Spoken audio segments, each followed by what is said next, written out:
दिए बाबाऊंगा तो मारी के मकाओ पूछो मिली पर चल चिमटा वो मोरे हाथ और ये बाबा क्या चमके मिल गए माला मिल गए चल दिया तो नहीं ले पाए मैं डेट में लैया तलाए हो तो वहां आई जाए हाँ यार क्या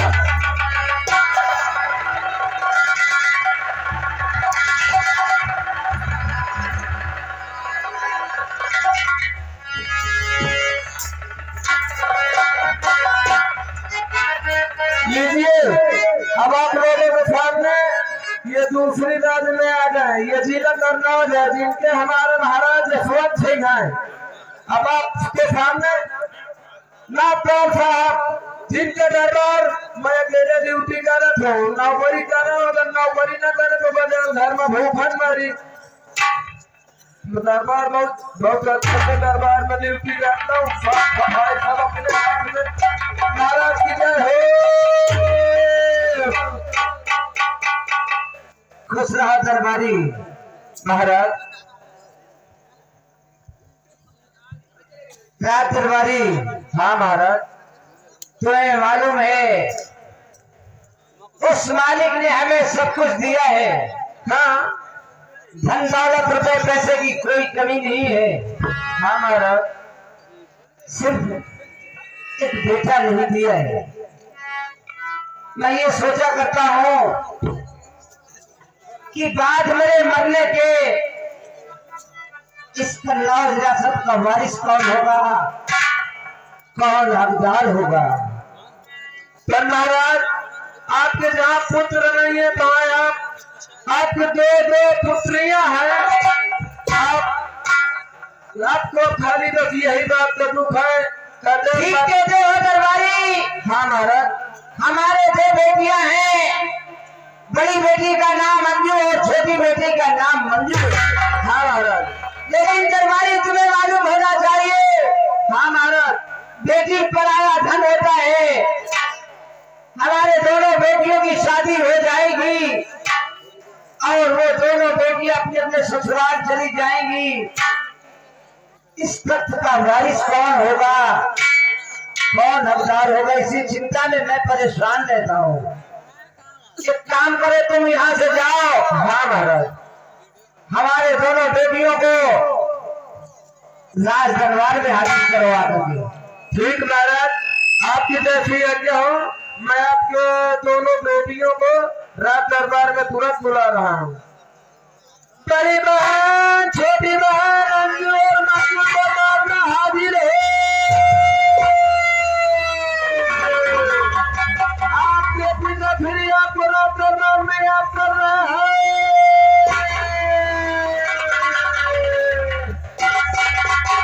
बड़ी बहन हाजिर है छोटी बहन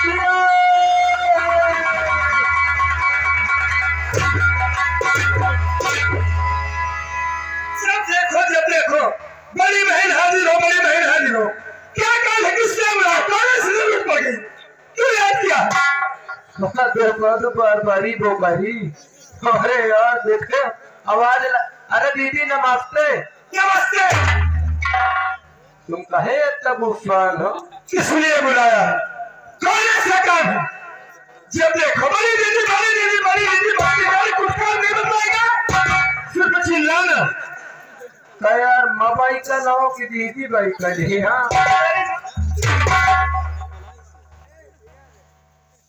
क्या काम है बात ये है आपके पिताजी आपको दरबार में तुमको दोनों बहनों को याद कर रहे हैं किस लिए बुलाए अम्मा का जानो का शादी से बोला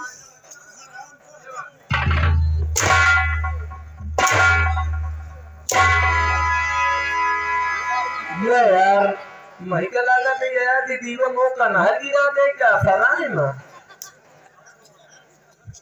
तुम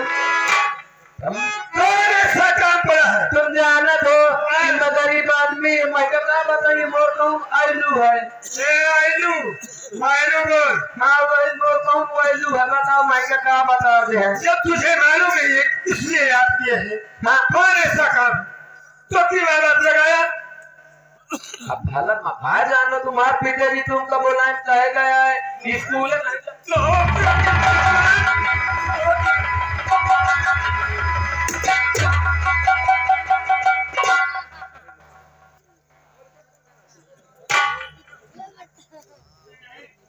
यह यार दीदी वो खतरनाक ही हो। ये दीदी देखो मत तुम सब में यही तुम्हारे न मुँहे लागो न हाथे लागो न तुम्हारे पाँवे लागो। हम दूरी दूरी रहा तो मार पिताजी तुमका बुलाने मत आ जानो कहे स्कूल गई होगी नहीं गई फिर तू स्कूल न गई हो यही के वजह तो लाइन है। मालूम होना चाहिए ना। हाँ कौन ऐसा काम है मकान जानो कौन काम है। तुम चलो मतलब मेरे छोटी बात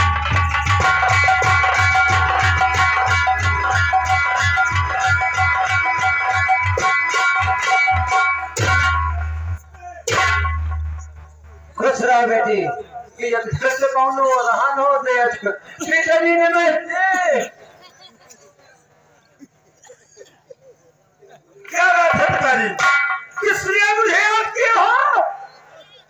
बेटी अंजू हाँ ये बताओ तुम्हारी छोटी बहन मंजू कहाँ है। अरे कहीं बैठी होगी और कहाँ दरबारी तुम्हारी सैया नहीं है गाँव लिखे पढ़े भेड़ी हो। तू बहुत लिखा पढ़ा है ना लिखे पढ़े जाओ मंजू को भी बुला करके हमारे पास लेकर जा जल्दी जा और तुरंत बुला लेकर जा। छोटी बहन मंजू दरबार में हाजिर हो। आई भैया क्या बात है भैया इसलिए आवाज लगा। नमस्ते भैया।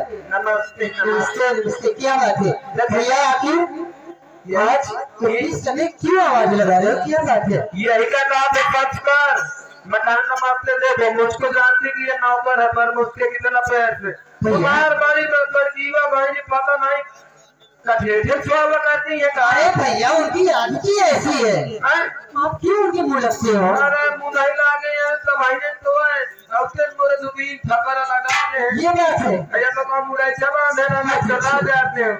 ठीक है भैया आपके पिताजी उनकी गलती मैं माफ करती हूँ। अरे चलो हटाओ ठीक है चलिए पिताजी मेरे याद कर रहे हैं वो सीने नीलाज बनाई के मका करो।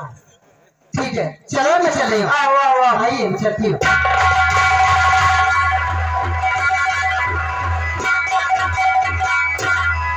पिताजी खुश रहो बेटी। अच्छा मंजू दीदी नमस्ते दीदी। आखिर क्या बात है पिताजी आज आप हम दोनों बहनों को याद किया। मंजू क्या गलती हो गई पिताजी। क्या बात है और मंजू हाँ पिताजी आज मैं तुम दोनों बहनों को दरबार में इसलिए बुलवाया हो इसलिए आज मैं तुम दोनों बहनों के दिमाग की आजमाइश करना चाहता हूँ। क्या आजमाइश करना चाहते हैं कि तुम दोनों में सबसे ज्यादा होशियार कौन है। तुमसे बड़ा होशियार है नहीं आपको। हाँ तुमसे बड़ा होशियार कौन नहीं है। ये कक्षा 8 में पढ़ती है इसके अंदर क्या बुद्धि है। बेटी अंजू मेरे 2 प्रश्न हैं। कौन से प्रश्न हैं और जो मेरे प्रश्नों का उत्तर देगी वही इस कन्नौज रियासत की मालकन होगी। पहले बताइए प्रश्न मुझसे करोगे कि छोटी से। बेटी अंजू तुम बड़ी हो और मंजू तुमसे छोटी है इसलिए मेरा फर्ज है कि पहले प्रश्न मैं तुमसे करूं। पूछो निसंकोच पूछो मैं जवाब दूंगी। मैं पढ़ी लिखी होशियार आज बुद्धिमान। ये बताओ मेरा पहला प्रश्न है सबसे ज्यादा पतला क्या होता है।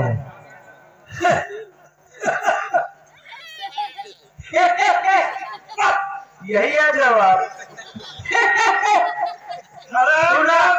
सुना महाराज जल से पतला जल से पतला क्या होता है।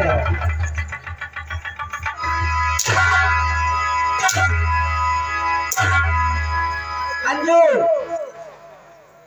हाथ को रोक लो राज दरबार है। ये हरामजादे मेरे मुंह मत लगे। पिताजी आपने ऐसा प्रश्न पूछा जिसका जवाब जो मेरी भी कुछ जुबान पे ही रखा है। अरे जल से बदला भाई तुझे नहीं मालूम है ना।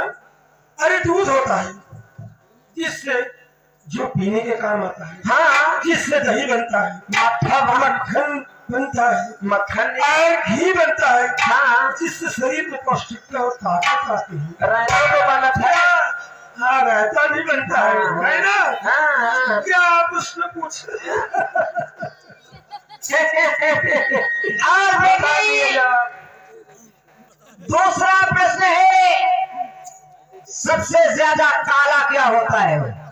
पिताजी, सबसे ज्यादा काला काजल होता है, सही जवाब। जो आंखों में लगाया जाता है। हाँ आंखों की शोभा बढ़ती है, अच्छा है ना? अरे काजल से काला कुछ होते नहीं है बात की नहीं? ना लड़कन के लगा वजह की तो महीने ले पाऊंगा काजल से काला कौन तू काला हैरान ज्यादा है, सीढ़ी ऊंचा ही बोलेगा। पोजीशन बना दे ऐसे तुम। ये मेरे प्रश्नों के उत्तर नहीं है, आप कर सकता है। तो इम्तिहान में फेल हो गई, तेरी बुद्धि कमजोर है, तेरी सोच कमजोर है। दीदी फेल हो गई, दीदी फेल हो गई। साइड हो जाए समझ लेना, दीदी फेल हो गई। लड़का कहाँ करेगा? मंजू जी अब बेटी तुम बताओ, जल से पतला क्या होता है और सबसे ज्यादा काला क्या होता है? पिताजी, आज आप कोई परेशानी नहीं हो कि ये सवाल ऐसे पूछे जा रहे हैं। हाँ बेटी, जो मेरे प्रश्नों का उत्तर देगी वही इस कन्नौज रियासत की मालकन होगी। ठीक है पिताजी, अगर आपकी यही इच्छा है क्या आपके सर का मेरा सुनो, है बुलंदी से उठा न जाता वो, कैसे उत्तर मैं दूं आपके प्रश्न का?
और काजल से काला काला पीका कलंका जो है, काजल से काला पीका कलंका जो है, ओ जिंदगी भर नहीं छोड़ पाता पिताजी का।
ज्ञान होता है जी पिताजी। और सबसे ज्यादा काला कलंक का दाग होता है। दाग होता है पिताजी।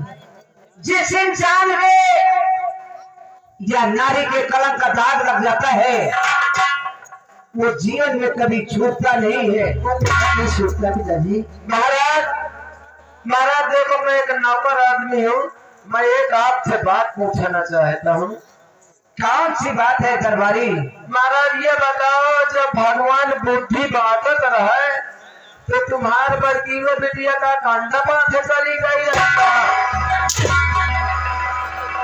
दरबारी इसकी बुद्धि कमजोर है, ये बदअक्ल लड़की है, इसकी अकल नहीं है। दरबारी हाँ साहब, आज से कन्नौज रियासत की मालकिन हमारी छोटी बेटी मंजू होगी। ये सबसे करिए का हुआ था काजल, लड़का के आँखों में लगावे का हुआ था।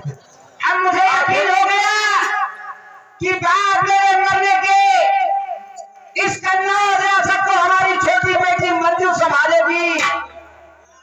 इसकी बुद्धि की बलिहारी है।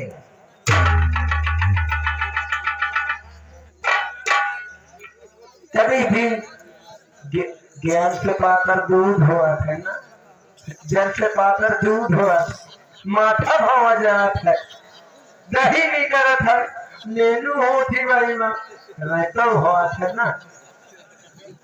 अब का मुलत का ठानी हो, मेरी नस्लों के सामने से दूर चला जाती हूँ। पहले चिड़ी बदरिए बूले खा, न बूले का वही नहीं खा।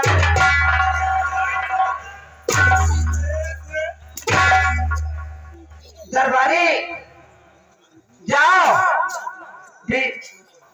दीदी मंजू, हाँ भैया।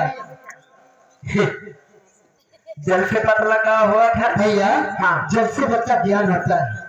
अब नहीं दूध हुआ था, पागल हो गया तो नहीं दूध होता है, वरना माथा बना था, दही नहीं करत। सबसे ज्यादा करिए का हुआ था। भैया हाँ, सबसे ज्यादा काला कलंक का दाग होता है। किसी भी इंसान के लग जाता है उम्र भर नहीं छूटता वो, हाँ, इसीलिए उसको सबसे काला माना जाता है। महिका लागत है कदी थी ताजर हो था ना। मोरो अम्मा लगावा कर, मैं स्कूल जावा कर तैयार कर दे, मोरे 3 ठेठ गुली लगा दे, आखिम लगा दे, मोरे ऊपर छूकी दे का जब अच्छा तो ढाई ने चबाए मावे का हिस्सा। ए दरबारी हाँ महाराज, जाओ, दोनों बेटियों को राजमहल भेज करके आओ। तुम जाइयो कि यही खा रही हो ये बताओ, उनका तो मैं छा रही हो। लेकिन मंजू बोलिए पिताजी। मेरी एक बात याद रखना, कौन सी बात याद रखेंगी? अगर तुम्हारे दरवाजे से कोई भूखा या प्यासा निकलता है तो भूखे को खाना खिलाना और प्यासे को पानी पिलाना। जी पिताजी, जैसी आपकी मर्जी। ये मेरी नसीहत हमेशा याद रखना। हाँ पिताजी, जरूर याद रखूंगी। जाओ दरबारी भेज करके आओ। ठीक है पिताजी, बचा रहे हो।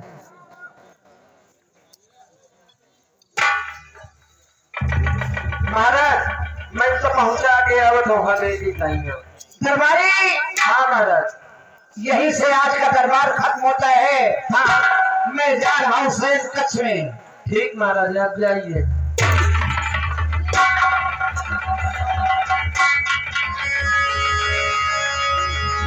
अरे जिस भोजन में मछली गोफ न हो, उस भोजन को खाना।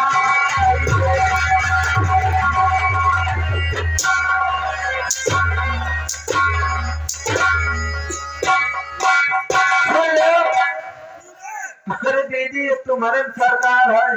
हाँ, तुम्हारे सरकार है। उस वक्त पिताजी के सामने किस प्रकार मेरी बेइज्जती किया तूने? मक्का करो भलवती जून महाराज रहे, अभी वो तू जाने हो जा, तुम अकेले मैं संभाल ना पाऊंगी। अब मैं तुम्हारी कैसे हो, टेंशन कह लेती हो? तुझे मालूम नहीं है? हाँ, पिताजी ने आज किस प्रकार सारे दरबार में ही बेइज्जती किया। नहीं समझो, अपमान का बदला न चुकाए ना तो मेरा अंशु नाम नहीं। हाँ मैं तो उन औरतों में से हूँ हाँ कि प्रिया चरित्र जाने ना कोई और खसा मार के तुम टेंशन न लो, तुम्हारे गाड़ी जब तुम्हार सरकार बन गए अब तुमका कुछ नहीं करे का है। अब जब करे हम ही का करे का है। सुन, पूरे गांव सराय में, पूरे गांव के सराय का गोबर, भैंस का गोबर, गाय का गोबर, भेड़ी की लेड़ी, मड़ई का गोबर, नान नान बच्चन का गोबर सब इकट्ठा करके मैं लाई हूँ। तुमका कुछ नहीं करे का है। क्या करना? तुमका खाली बैठे बैठे पाथे का है।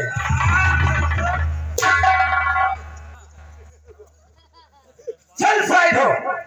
अरे दीदी की सरकार की जीजा पानी भरे।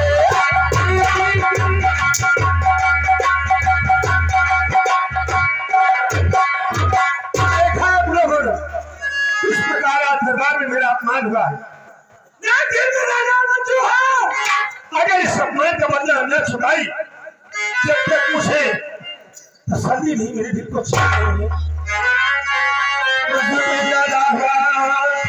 पिताजी तुमको और नफरत मुझसे हो गई, समझ गई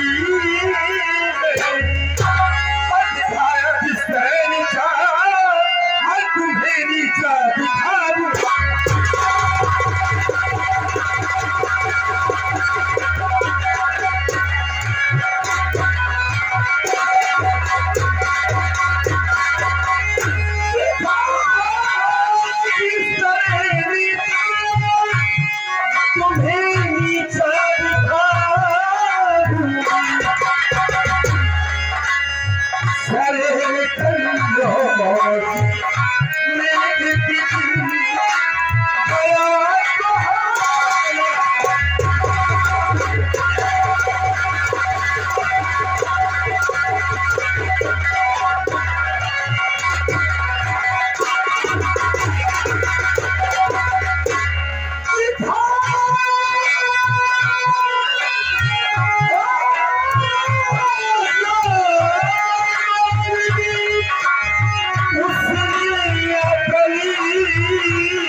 इस मंजू को दर्जन की ठोकर ने खिला दी, दर्जन इससे भटकने न पड़ा तो मेरा नाम अंजू। अब मुझे अपने अक्ल से काम करना चाहिए। मुझे मालूम पड़ा है यहाँ एक बियाबान जंगल है चंबल की भांति,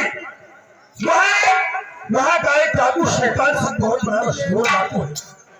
मुझे उसके पास चलना चाहिए और उससे मिलकर के इस हरामजादी मंजू को इसका कत्ल करना। आज पिताजी तुम्हें भी देखूंगी, चल रही मैं चुपचाप नहीं बैठूंगी, इसी वक्त चल रही।